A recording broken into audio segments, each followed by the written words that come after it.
Il est 5h30 du matin dans une station de vente de carburant à Tambacounda, sur la route nationale à hauteur de la gare routière. Au bord de 244, les membres de l'équipage sont déjà au complet pour rallier Saraya à 284 km de Tamba, où doit se tenir un CDD, Comité départemental de développement, pour le lancement officiel de la couverture maladie universelle et la mise en place d'un comité d'initiative mutualiste.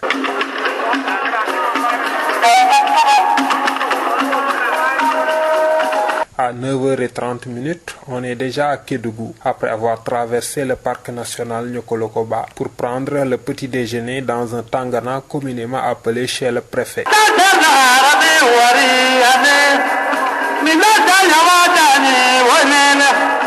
Une demi-heure plus tard, le cortège prend la direction de Saraya. Pape Malik Ndaw est le préfet de Saraya. Effectivement, nous sommes dans un département où il y a un enclavement. Pendant l'hivernage, il y a presque beaucoup de localités qui sont coupées du chef-lieu de département ou bien des chefs-lieux de communes. Le réseau téléphonique souvent fait défaut et nous avons un département assez particulier qui a une frontière avec le Mali et la République de Guinée. Et nous avons aussi un département où passe le corridor avec le Mali. C'est une route de la CEDEAO, mais aussi l'importance des sociétés minières et des sites d'orpaillage fait comme quoi que c'est un département stratégique. Mais l'État est en train véritablement de jouer aussi son rôle en améliorant les conditions de vie des populations. Et le programme d'urgence de développement communautaire, nous avons espoir que toutes ces contraintes-là vont être levées petit à petit. Et tout récemment, nous avons reçu la cartographie de toutes les infrastructures hydrauliques qui doivent être réalisées dans le département dans le cadre donc de la mise en œuvre du PUDC.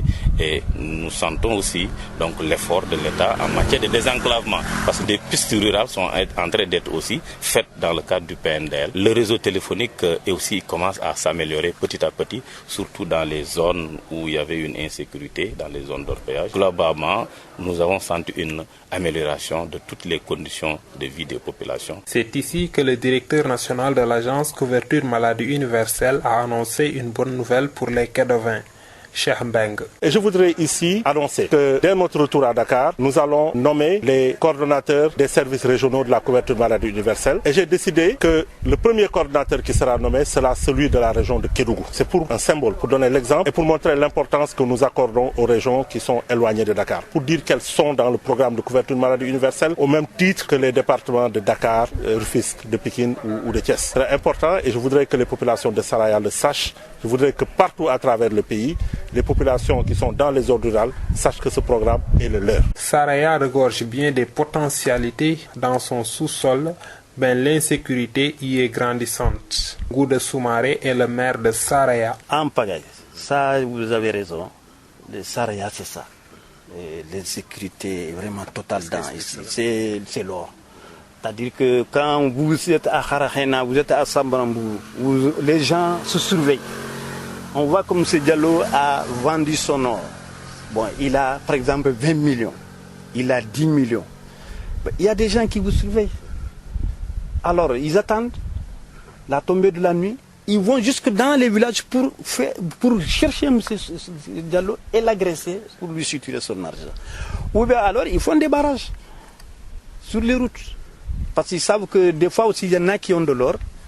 Bon, ne disent rien. Ils quittent nuitamment pour pouvoir aller revendre ça ailleurs. Nous avons demandé à l'État d'intervenir. Et il faut le reconnaître aussi que cette année, là, ça s'est beaucoup amélioré.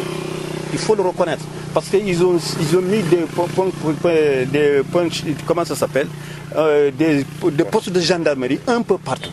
De manière que si vous faites une attaque aujourd'hui entre Saraya et Danfadi, vous n'avez pas de chance de vous échapper. Parce qu'il y a déjà une brigade qui est là-bas et il y a une autre brigade qui est à vraiment Bambadji. Donc, ce sont les pistes, ainsi de suite. Ils ont pris dans les axes importants pour mettre des checkpoints. La prostitution a elle aussi pris des proportions inquiétantes à Saraya. La prostitution, maintenant, ça, c'est le danger numéro 1 de cette région, de ce département. Moi, j'habite tous les sites d'orpaillage de la région de Kidou, à part vraiment Mako. Tenkoto même est dans le Saraya. 7 sites d'orpaillage. Très petits. Vous avez Karakhena, le centre, Vous avez Sambramboubou, vous avez Douta à côté, vous avez Tenkoto, vous avez Kolia, vous avez Bambadji, et même vous avez de petits sites. Mais c'est grave, c'est même gênant des fois, ce qui se passe là-bas. Il y a une prostitution qui est légale dans les sites d'orpaillage, mais il y a une prostitution clandestine qui est dangereuse et très dangereuse. Vous savez, quand vous mettez ensemble des jeunes, des adultes, vraiment 3 000, 4 000 qui sont là, ils ne sont pas avec leurs femmes, ils sont là. Ils ont de l'argent, et beaucoup d'argent. Il y en a qui n'hésitent pas vraiment à financer. Et il y a des femmes aussi qui acceptent. Parce que vous savez, quand la femme est dans le besoin, nous avons préconisé tout simplement les centres de santé descendent. La gendarmerie aussi fait des rafles dans les cités. Et quand nous avons ces femmes-là, nous les ramenons directement au niveau du centre de santé. On oblige certaines femmes à prendre les carnets de santé. Parce que c'est ça la solution. Après la tenue du CDD, le directeur de la couverture maladie universelle juge nécessaire de se rendre immédiatement à Kharakhena pour sensibiliser les orpailleurs sur l'importance d'une mutuelle de santé communautaire. Sur place, Cheikh Mbeng discute avec les Tombouloumans. Ça va? Ça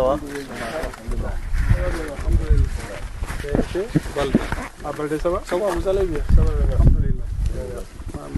Il y a beaucoup de gens qui tombent malades, mais après ils n'ont pas de moyens.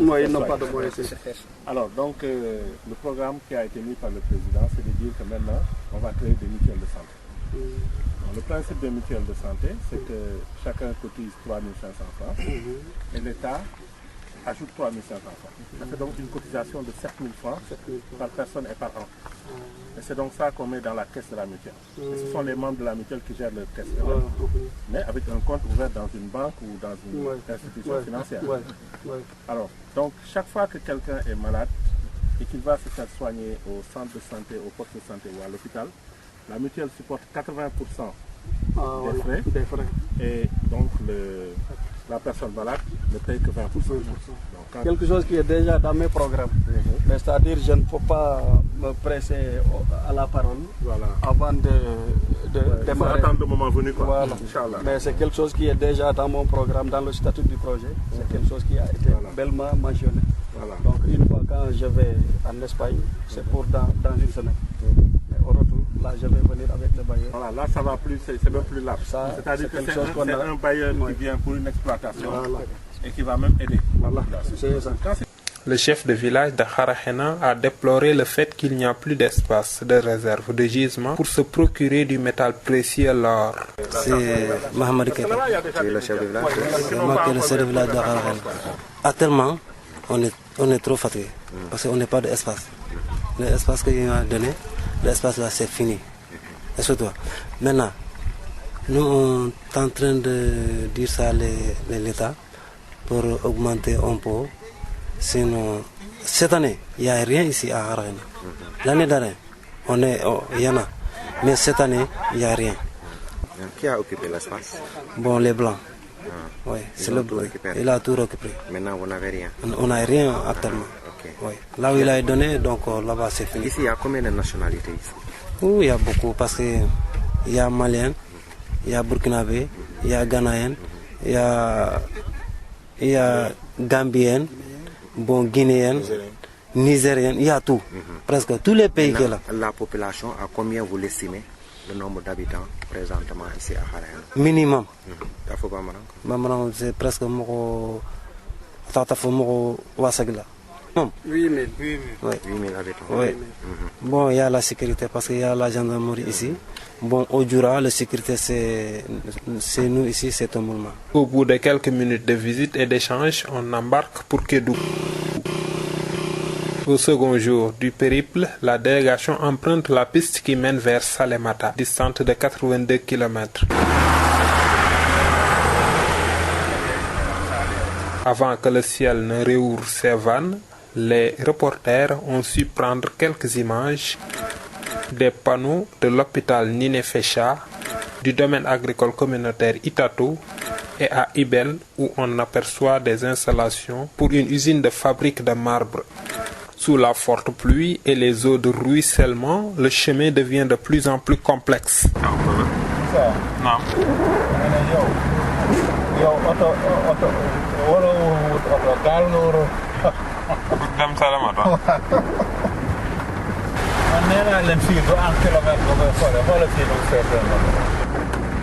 On a certes accusé du retard avant d'accéder à Salémata. Salémata où la rampe d'accès du pont s'est affaissée et où il est quasi impossible de traverser la forte pression du courant d'eau entre la préfecture et le centre de santé. Je m'appelle Alfred Diarabidja, je suis du village de Tcholo dans le département de Salémata. Je traverse, c'est pour aller vers au centre polyvalent ou à l'hôpital comme ça. Mais c'est impossible avec la pluie? Oui, j'ai trouvé que c'est impossible. Parce qu'il y a beaucoup d'eau.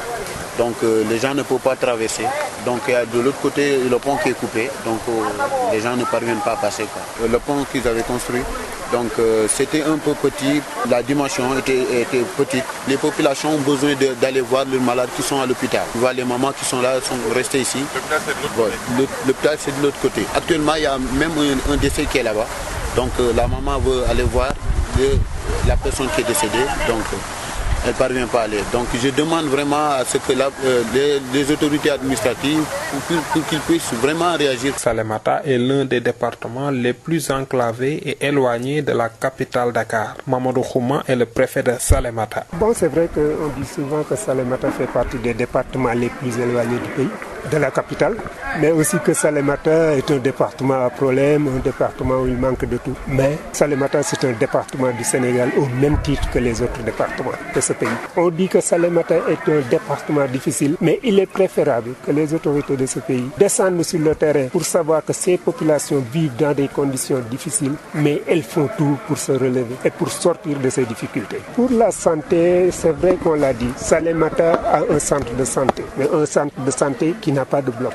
Aujourd'hui, on a des problèmes avec les infrastructures routières. On n'a pas de route bituminée. La réalisation de cette route, c'est pour bientôt. Mais là où réside le problème, c'est les autres localités un peu enclavées. Une femme en état de grossesse qu'on doit déplacer de Oubadji à Salémata, ça pose problème parce qu'on a des pistes très difficiles. Arrivé à Salémata, si la femme présente des complications, par exemple, on dit qu'il doit y avoir une opération, une intervention chirurgicale ou autre, on est obligé de référer cette femme à Kédougou, 82 km.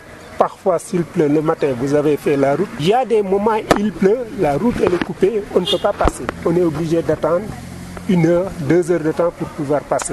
Donc c'est ça les difficultés de Salémata. À Salémata, le directeur de la radio communautaire synchronise avec la radio Futur Média aux heures d'édition du journal Parler. Je m'appelle Salif Ba, directeur de la radio communautaire de Salémata. L'autre aspect, c'est par rapport à l'électricité aussi, c'est un autre problème. Salémata qui n'a que 12 heures de temps dans les 24 heures d'électricité. Actuellement, il n'y a plus de courant. Vraiment, c'est quelque chose de déplorable. La CE médiatique, la seule et unique radio, c'est la radio communautaire de Salémata. Elle émet sur la 100.0. Sur la 100.0, c'est une radio communautaire, comme le mot l'indique. C'est une radio de la communauté, de la population. Elle donne des informations, elle est plus proche d'ailleurs de la population. Tout ce qui est en matière de communication et sensibilisation via la radio, elle est écoutée jusqu'en Guinée, mais d'un rayon de 80 km. Vraiment, c'est une radio de proximité. Le français, le wolof, le malinké, le bassari, vraiment, et le pulaar. Et le konyadji, 6 langues parlées dans la radio. Vraiment, c'est une radio. Donc, profite de l'occasion pour vraiment la RFM. À partir d'aujourd'hui, les étudiants quittent les lieux malgré eux. Le reportage d'Adramé Ismaël Kodi. Campus social se vide petit à petit de son monde. La RFM, c'est une radio qu'on synchronise tous les jours. Vraiment, le journal, le matin et le soir. Les gens sont souvent scotchés. Dans le domaine de la culture et du tourisme, Salémata et ses ethnies minoritaires organisent des journées d'initiation, un produit capital pour vendre la destination Kédougou, où on trouve tout aussi les cascades de Dendifelo.